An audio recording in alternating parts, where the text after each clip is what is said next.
Bruce Lee is often associated with lightning-fast punches, philosophical insight, and his groundbreaking martial art, Jeet Kune Do. Yet beneath the speed and spectacle was a mind deeply curious about all combat systems, not just kung fu. While Bruce never publicly claimed expertise in judo or wrestling, he studied, borrowed, and respected elements from both arts, quietly embedding them into his training and philosophy. His influence on these disciplines may be less obvious, but it is very real. Bruce Lee the Seeker, beyond Kung Fu. Bruce Lee was not satisfied with tradition. His martial quest led him to study multiple fighting styles, looking for what worked in real combat.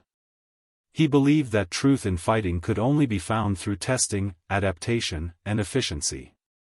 To that end, he explored the principles of Judo, a Japanese grappling art focused on throws, leverage, and submissions, and Western wrestling, known for takedowns, clinches, and control.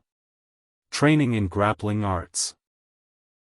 In the 1960s, Bruce Lee trained with several martial artists who had backgrounds in judo and wrestling. He worked with Gene LeBell, a legendary judo expert and pro wrestler, who introduced him to throws, joint locks, and ground control. LeBell once even carried Bruce on his back in a chokehold, an experience that reportedly gave Bruce a new level of respect for grappling. Bruce also trained with American wrestlers and boxers, incorporating takedowns, clinch control, and wrestling transitions into his personal training.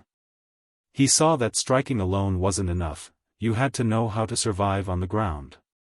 Hidden influence in Jeet Kune Do.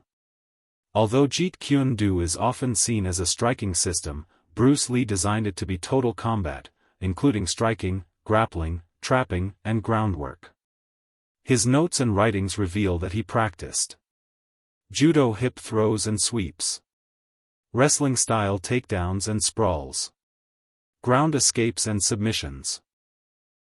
In his famous Fight Philosophy journals, Bruce Lee diagrammed wrestling moves and studied grappling range as one of the 4 ranges of combat, along with kicking, punching, and trapping.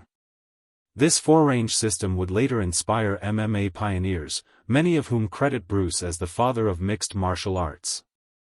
Impact on future generations.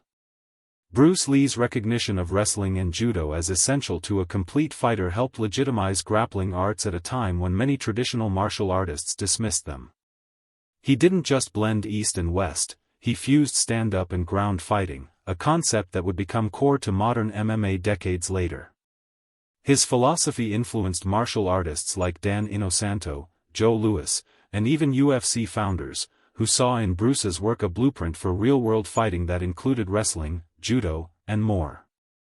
Conclusion: the silent threads of grappling. Bruce Lee never wore a judo gi in movies or shot a double-leg takedown on screen. But in his training room, notebooks, and behind closed doors, he was absorbed.